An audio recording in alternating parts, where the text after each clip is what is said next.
Friends, welcome to my YouTube channel RG tech. বন্ধু নিয়ে এসেছে আপনাদের জন্য আরও একটা নতুন ভিডিও। তো কর্মসাথী প্রকল্পর প্রজেক্ট রিপোর্টে আপনাদের প্রচুর রিকোয়েস্ট পেয়েছি। সেটা হতে পারে ফিশারি, সেটা হতে পারে ফাস্টফুড দোকান, সেটা হতে পারে ছোট দোকান বা একটা হোটেল বা রেস্টুরেন্ট, অনেক কটা আপনাদের ধূপকাঠি বিজনেস, প্রচুর বিজনেসের আমি রিকোয়ারমেন্ট পেয়েছিলাম। এবং আমি চাইছিলাম, এই জন্য আমার একটু ভিডিওটা দিয়ে দেরি হলো, যে এই টোটাল জিনিসটাকে আমি কী করে একটা জায়গায় নিয়ে আসবো এবং আপনাদের কাছে সেটা শেয়ার করব। প্রথমত আজকের আমি আপনাদের একটা প্রজেক্ট রিপোর্ট দেখিয়ে দিচ্ছি, এবং এই প্রজেক্ট রিপোর্টটা কিছু নতুন না, কারণ কম্পিউটারের এই প্রজেক্ট রিপোর্টটা আমি অলরেডি মুদ্রা লোনে আপনাদের দেখিয়েছিলাম, কিন্তু এর ক্যালকুলেশনটা আমি চেঞ্জ করে দিয়েছি অ্যাজ পার কর্মসাথী প্রজেক্ট। এবং সেই ক্যালকুলেশনটা চেঞ্জ করে কিভাবে বানাবেন সেটা আমি আজকে আপনাদের দেখিয়ে দিচ্ছি। তার ফলে এখন থেকে আপনারা নিজেরাই কিন্তু প্রজেক্ট রিপোর্ট বানাতে পারবেন, এবং এরম কোনো কথা নয় যে এই পুরো প্রজেক্ট রিপোর্টটা ইংলিশে বানাতে হবে। আপনি আপনার সুইটেবল ল্যাঙ্গুয়েজ বাংলা হিন্দি যেটা আছে আপনার, সেটাতেও আপনি বানাতে পারেন। তো প্রথমত আমি এই পুরো জিনিসটা শুরু করছি। তার আগে আমি দেখিয়ে দিতে চাই আপনাদের ওই যে আমাদের কর্মসাথীর তরফ থেকে মানে গেজেটে যেটা বেরিয়েছিল, যেটা আমি আপনাদেরকে বলেও ছিলাম, এবং সেখানে এই যে প্রজেক্ট ইলাস্ট্রেশন, এই প্রজেক্টের মেন যে জিনিসটা সেটা হচ্ছে এই ইলাস্ট্রেশনটাকে করতে হবে ঠিকঠাক। কারণ এই ইলাস্ট্রেশনটা কেন করে দিয়েছে, যাতে যখন কেউ প্রজেক্ট রিপোর্ট তৈরি করবে তখন সে ঠিকঠাকভাবে যেন অ্যামাউন্টটা চাইতে পারে, ঠিকঠাক ক্যালকুলেশন করে যেন অ্যামাউন্টটা চাইতে পারে। কারণ এটাই হচ্ছে আপনার প্রজেক্ট কস্টের এস্টিমেটেড, কিন্তু এটাই ডিভাইডেশন। তো এটা টোটালটা আমি আজকের আপনাদের শেয়ার করছি। তো এবং আমি এটা আপনাদের ড্রাইভে দিয়ে দেবো, এই প্রজেক্ট রিপোর্টের প্রজেক্ট যে ফাইলটা পুরোটা। প্রথমত আমি এটা কম্পিউটার সেন্টার বা সাইবার ক্যাফের জন্য মুদ্রা লোন বা এমএসএমই লোনের জন্য বানিয়েছিলাম। আমি প্রথম দিকগুলো কিচ্ছু চেঞ্জ করিনি, কারণ এখানে দেখুন ইন্ট্রোডাকশান, একটা প্রজেক্ট রিপোর্ট তৈরি করার সময় সেটার জন্য লাগে হচ্ছে ইন্ট্রোডাকশানটা করতেই হবে। এবার ইন্ট্রোডাকশানটা আপনি আপনার যেরকম আপনার ব্যবসা, সেই ব্যবসা অনুযায়ী ইন্ট্রোডাকশান লিখবেন। ধরুন যে একটা মুদিখানা ব্যবসা করতে চাইছে, তাহলে লিখবে যে বর্তমানে মুদিখানা যে দ্রব্য, এটা সহজলভ্য হয়ে গেছে, এবং সহজলভ্য করার জন্য আমরা আরও এটাকে যাতে সবার কাছে পৌঁছে দিতে পারি, এবং তার জন্য আমি এই বিজনেসটা করতে চাই, কারণ আমি বেকার এবং তার জন্য আমি বিজনেসটা করে নিজের পায়ে দাঁড়াতে চাই। এটাই হচ্ছে আমার ইন্ট্রোডাকশান। যে ইন্ট্রোডাকশান মানে এরকমই যে আলটিমেটলি এই যে পুরো প্রজেক্টটা হবে, এই প্রজেক্টটা কেন ইম্পর্টেন্ট। তারপরে লিখবেন সার্ভিস অ্যান্ড ইটস অ্যাপ্লিকেশান। যে কোনো একটা ফিশারির ক্ষেত্রেও আপনি এভাবে ইন্ট্রোডাকশান শুরু করলেন যে মাছ ব্যবসাটা কতটা গুরুত্বপূর্ণ। সেটা হতে পারে কালারফুল যে মাছগুলো, তার যে ফিশারি, যেটা এখন খুবই ইম্পর্টেন্ট এবং খুবই তার মানে লোভনীয় ব্যবসা, এবং ধরতে গেলে তার লাভও খুব ভালো আসে। তো সেরমভাবেও কিন্তু করতে পারেন, যেটাকে অ্যাকোরিয়াম ব্যবসাও বলে অনেকে। তো যেমন এরপর লিখতে হবে আপনাকে সার্ভিস অ্যান্ড ইন অ্যাপ্লিকেশান, অর্থাৎ আপনি কি সার্ভিস দেবেন। আপনি কি প্রথমত আপনাকে ভাবতে হবে আপনি কি ম্যানুফ্যাকচারার নাকি আপনি সার্ভিস দিচ্ছেন।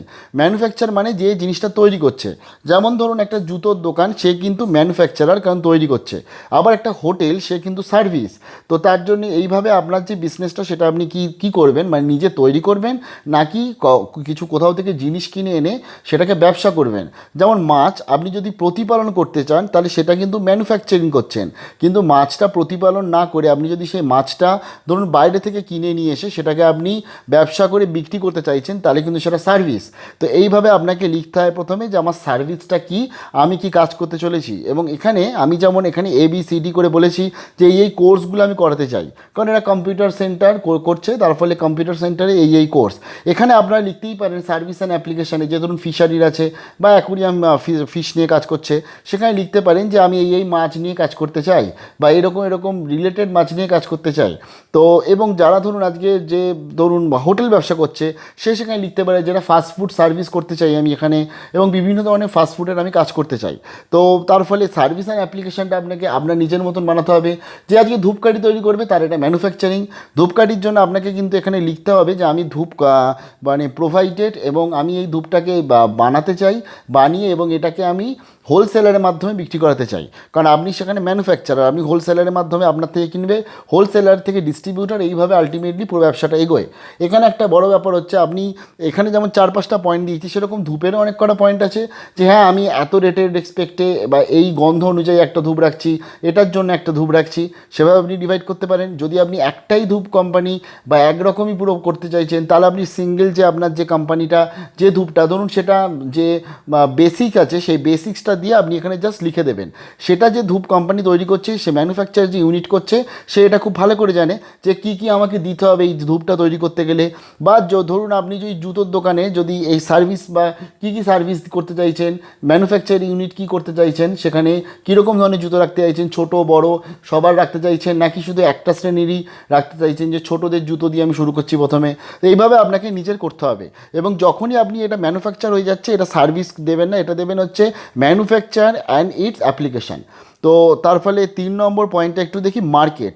প্রথমত একটা ব্যবসা শুরু করার জন্য মার্কেটটা খুব ইম্পর্টেন্ট, কারণ আপনার কাছে যদি মার্কেট না থাকে তাহলে তো ব্যবসা এগোবেই না। যেমন কম্পিউটার ইনস্টিটিউটে মার্কেট কি আলটিমেটলি, যে new computer can not the take back seat, now computer can not take back seat in the world today, computers have really gone beyond business tools the become of one necessary life. কারণ computer আমরা জানি এখন প্রত্যেকটা জীবনের সাথে লাগে computer, এবং তার জন্য আমি লিখেছি যে কম্পিউটারের মার্কেট সত্যিকারের হাই খুব, সেটা আমি এখানে ইলেবোরেট করে বলেছি।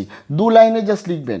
এবার আপনি যদি ধরুন আজকে মুদিখানা ব্যবসা করছেন, তো সেখানে আপনার যে নিত্য প্রয়োজনীয় দ্রব্য সেগুলো ছাড়া তো মানুষ চলতেই পারবে না। কমোডিটিস যেগুলোকে বলে, কেউ একজন বলেছিল মনে হয় স্যানিটারি ন্যাপকিনের কাজ করবে, তো সে যখনই ম্যানুফ্যাকচারিংয়ে কাজ করলেন, আপনার ইউনিটটা ম্যানুফ্যাকচারিং হলো, এবং আপনি মার্কেটে সেখানে দেবেন যে এটা ছাড়া কেউ চলতে পারবে না বা মেয়েরা একটা বয়স অবধি। তো তার জন্য, এবং এটাকে আমরা যদি কম টাকার মধ্যে মানে একদম স্যানিটাইজভাবে যদি আমরা ঠিকঠাকভাবে সিস্টেমেটিকভাবে এটাকে বিজনেস করতে চাইছি, সেটাই জানাবেন। 4 নম্বর হচ্ছে target and marketing policy, my target audience. এবার হচ্ছে আপনি আলটিমেটলি আপনার যে এই যে ব্যবসাটা করছেন, সেই ব্যবসাটার মানে টার্গেট, আপনার টার্গেটটাকে, অর্থাৎ কাস্টমার টার্গেটটাকে। প্রথমত যে ধূপ ব্যবসা করছে তার কাস্টমার টার্গেট হচ্ছে অল ওভার জেনারেশান। কারণ ধূপ ধরতে গেলে একটা 10-12 বছর, 15 বছর বা 18 বছরের ছেলেও কেনে, 25 বছরের ছেলেও কেনে, 50 বছরের ছেলেও কেনে। এবং তার ফলে আপনার টার্গেটটা কী এবং মার্কেটিংটা কীভাবে করবেন। ধূপ ব্যবসা যদি আপনি ধরুন ম্যানুফ্যাকচার করলেন, আপনাকে কী করতে হবে, আপনাকে একটা হোলসেলার রাখতে হবে যে আপনার থেকে জিনিসটা নিয়ে মার্কেটে দিচ্ছে। ধরুন আপনি যদি একটা হোটেল বিজনেস করেন, তাহলে আপনার মার্কেটিং পলিসি কী হবে, যে হ্যাঁ আমি বিভিন্ন ধরনের প্রমোশন করব, সেটা মার্কেটিং প্রমোশন করব এবং বিভিন্ন ধরনের অফার দেবো। তার ফলে আমি সেভাবে কাজ করতে চাইছি। আজকে ধরুন যে ফিশারি নিয়ে কাজ করছে, তার মার্কেটিং কী হবে, যে আমি যদি ম্যানুফ্যাকচারার হই, অর্থাৎ আমি যদি মাছটা নিজেই চাষ করি, তাহলে তো আমার মার্কেটিং একটাই, সেটা হচ্ছে হোলসেলার খোঁজা। আর যদি আমি অন্য কোথাও থেকে মাছটা কিনে নিয়ে এসে এখানে বিক্রি করি, তাহলে আমার মার্কেটিং হচ্ছে যে সমস্ত জায়গাতে এই মার্কেট রয়েছে, বিশেষ করে ফিশ যেগুলো মাছ বিক্রি হয়, সেখানে রঙিন মাছ বিক্রি হয়, সেসব জায়গাগুলো আমি যাব, সেখানে কম দামে দিয়ে আমি টাকাটা তোলার চেষ্টা করব। প্লাস আমি একটা তার যে দোকানে আমি সেরমভাবেই হেডিং দেবো, এবং দরকার পড়লে আমি ফ্ল্যাটে বা বাড়িতে গিয়ে আমি দরকার পড়লে একটা সার্ভে করে বলে দেবো যে এরকম ধরনের জিনিস হচ্ছে, বা আশপাশে আমি কিছু প্যাম্পলেটের মাধ্যমে করলাম, যাতে আলটিমেটলি বোঝাতে পারেন আপনি যে আপনি কতটা স্ট্রং মেন্টালিটি নিয়ে কাজে নামছেন। এবার হচ্ছে ম্যান পাওয়ার। আপনি যে কোনো কাজ করতে যাবেন, ম্যান পাওয়ার লাগবে। যেমন ধরুন আপনি জুতোর দোকানে ম্যানুফ্যাকচারার, তার ফলে আপনি তো একা পুরো জুতো সব কিছু কাজ করতে পারছেন না, আপনি কিছু কাজ করলেন, প্লাস কারণ আপনি এন্টারপ্রেনার, তার ফলে আপনার নামও থাকবে, কারণ আপনিও তো ইনকাম করবেন এই ব্যবসার মাধ্যমে। এবং প্লাস আপনাকে তো কিছু, যেমন কম্পিউটার সেন্টারে কিছু ট্রেনার রাখতে হয়, কিছু টিচার রাখতে হয়, এবং একটা হেল্পার রাখতে হয়। তো তার ফলে সেরমভাবেই আপনার যতগুলো কাজের লোক রাখবে সেটা আপনি এখানে লিখবেন। প্রথমে কিন্তু অল্প থেকে শুরু করুন, 1 জন 2 জন 3 জন, এর বেশি নেবেন না। তো সেইভাবে কিন্তু এগোন। তারপরে দেখুন প্রজেক্ট লোকেশান, খুব ইম্পর্টেন্ট জিনিস। যারা হচ্ছে সার্ভিস দিচ্ছে এরকম কম্পিউটার রিলেটেড এরকম কিছু, বা অ্যাকুরিয়ামের কাজ করছে বা হোটেলে কাজ করছে, এদের কিন্তু প্রজেক্ট লোকেশানটা খুব ইম্পর্টেন্ট। আপনি এমন কোথাও নিশ্চয়ই আপনার মানে দোকান দেবেন না যেখানে কেউ লোকে কিনতে আসবে না, যেখানে লোকে কেউ জানতে পারবে না। প্রত্যন্ত গ্রামের এমন জায়গায় দেবেন না যেখান থেকে কিন্তু আপনার দোকানে আসতে মানুষটাকে অনেক সময় লাগে। যেমন ফাস্টফুডের, আপনি দেখবেন ফাস্টফুডের দোকান সবসময় কিন্তু মেইন রোডের আশপাশে হয় এবং সেখানে বেশি সেল হয়। যেমন একজন আমাকে বললেন আমি বিরিয়ানির ব্যবসা করতে চাই। তো বিরিয়ানি মানে ফাস্টফুড, আর ফাস্টফুড আপনি যদি ধরুন আপনার যেখানে গ্রাম বা যেখানে শহর, সেই জায়গা থেকে 5-10 কিলোমিটার ভেতরে আপনি দিলেন, যেখানে আপনার হার্ডলি 1 প্লেট কি 2 প্লেট বিক্রি হবে, তাহলে তো আপনার লাভ নেই। তার ফলে আপনাকে কিন্তু আপনার যে বিজনেস করার জন্য আপনি কোথায় খুঁজছেন এই এরিয়াটা, সেই এরিয়াটা মোটামুটি একটা প্ল্যান করবেন। এবং এখানে যেটা করতে হবে আপনাকে, আপনার যে ধরুন দোকান আছে মানে মেইন রোডের আশপাশে, সেই দোকানের সাথে কথা বলতে হবে আপনাকে। দেখুন আমি একটা গভর্নমেন্ট প্রজেক্ট অ্যাপ্লাই করছি, যদি আমি এই প্রজেক্টটা পেয়ে যাই ভালো করে শুনুন, যদি প্রজেক্টটা পেয়ে যাই দেন আমি আপনার সাথে এগ্রিমেন্ট করব এবং তার রেসপেক্টে আমি আপনাকে এত টাকা করে ভাড়া দেবো। পরিষ্কার, আপনি প্রথমে কিন্তু ভাড়া নেবেন না, কারণ আপনি ধরুন ভাড়া নিলেন আর ধরুন প্রজেক্টটা হলো না, কোনোভাবে ধরুন লোনটা হলো না, তাহলে তো আপনার ধরতে গেলে ক্যাপিটালটাই নেই, তার ফলে আপনি ভাড়া নিয়ে কাজ করবেন কি? তো এবং এই জিনিসটা আমি জানি অনেকটা কষ্টকর, কারণ কেউ এরমভাবে রাখতে চায় না, কিন্তু আপনাকে সেভাবেই নিজেকে ম্যানেজ করতে হবে, কারণ এখন এগোনোর দিক, এখন যত ছোট ছোট উপায়ে নিজেকে ম্যানেজ করবেন তত তার ভালোভাবে আপনি বিজনেসটাকে জমাতে পারবেন। যেমন এদের আমি এখানে যেমন লিখেছি যে আমার যে প্রজেক্ট লোকেশন সেটা এমন একটা জায়গায়, তার আশপাশে স্কুল রয়েছে, কলেজ রয়েছে, কোচিং সেন্টার রয়েছে, যেখানে আমি যেখানকার স্টুডেন্ট আমার কাছে খুব ইজিলি আসবে। ফিক্সড ক্যাপিটাল, এটাও খুব ইম্পর্টেন্ট। একটা বিজনেস শুরু করার জন্য আপনার টাকা লাগবে 2 লাখ টাকা বা 1.5 লাখ টাকা বা 1 লাখ টাকা লোনটা আপনি কেন নিচ্ছেন? কারণ আপনার টাকাটা লাগবে বলে। আজকে যে হোটেল রেস্টুরেন্টের জন্য যে ব্যবসা করছে বা ফাস্টফুড করছে, তার আজকে হাঁড়ি কড়াই থেকে শুরু করে, তার আজকের এতে মানে গ্রিল মেশিন থেকে শুরু করে, তার যে যাবতীয় যা কিছু কিনতে হবে, এই সমস্ত কিছু কিন্তু আপনাকে এই ফিক্সড ক্যাপিটালের মধ্যে আনতে হবে। আজকে ধরুন যে জুতোর দোকানে জুতোর ব্যবসা করছে, তাকে কিন্তু আজকে জুতোর একটা শোল থেকে শুরু করে, তার চামড়া থেকে শুরু করে যাবতীয় যা কিছু কিনতে হবে সেগুলো তাকে আনতে হবে এই ফিক্সড ক্যাপিটালের মধ্যে। যেমন আজকে ধরুন যে রঙিন ব্যবসা করছে, রঙিন মাছের ব্যবসা করছে, তার যে আজকে মাছগুলো যে কিনবেন এবং তার জন্য যে ওয়াটার ট্যাঙ্ক বানাতে হবে আপনাকে, সেগুলো আসবে হচ্ছে ফিক্সড ক্যাপিটাল ইনভেস্টমেন্টে। আশা করি বোঝাতে পারলাম। যেমন এটা কম্পিউটারের জন্য আমি বলেছি এই ব্যাপার। মুদিখানা দোকানের জন্য ফিক্সড ক্যাপিটাল ইনভেস্টমেন্ট সব থেকে ইম্পর্টেন্ট কী? সেটা হচ্ছে আপনাকে র্যাক বানাতে হবে, আপনাকে যে মানে আলটিমেটলি যে নিত্য প্রয়োজনীয় দ্রব্যগুলো রাখার জন্য জায়গা রাখতে হবে, সেগুলো আপনার ফিক্সড ক্যাপিটাল। প্লাস আপনাকে একটা নিত্য প্রয়োজনীয় জিনিস তো কিনতে হবে, তুলতে হবে, যেটা আপনি বিজনেস করবেন, যেটা হতে পারে প্রথমে আপনি কোনো 50,000 টাকা বা 30,000 টাকার মাল তুলে তারপর ব্যবসা করছেন, ব্যবসা বাড়লে আপনি সেটাকে আরও বাড়াবেন, কোনো অসুবিধা নেই। তার ফলে এটা হচ্ছে আপনার খুব ইম্পর্টেন্ট ফিক্সড ক্যাপিটাল। এরপরে আসছে ওয়ার্কিং ক্যাপিটাল পার মান্থ। এটা সবার লাগতেও পারে, নাও লাগতে পারে, যেটা আমি প্রথমেও বললাম যে যেমন ধরুন যে আজকে মুদিখানা ব্যবসা করবে সে একাই ব্যবসা করতে পারে, তার যদি আজকে লোক না লাগে তাহলে কিন্তু তার দরকার নেই এটা, কারণ কম্পিউটার সেন্টারে কোনো দিন একা পারবে না। যেমন আমি আগে বললাম এন্টারপ্রেনার বললাম, যে ট্রেনার বললাম বা হেল্পার বললাম, এদের তো আপনাকে মাইনে দিতে হবে। এন্টারপ্রেনারটা হচ্ছে আপনি নিজে, এবং নিজে আপনি বলছেন যে আমার 7,000 টাকা মাইনে আমার জন্য আমি দেখেছি, প্লাস ট্রেনারদের জন্য আমি দুটো 8,000 টাকা করে 16,000 টাকা মাইনে, হেল্পারদের 3,000 টাকা, টোটাল 26,000 টাকা।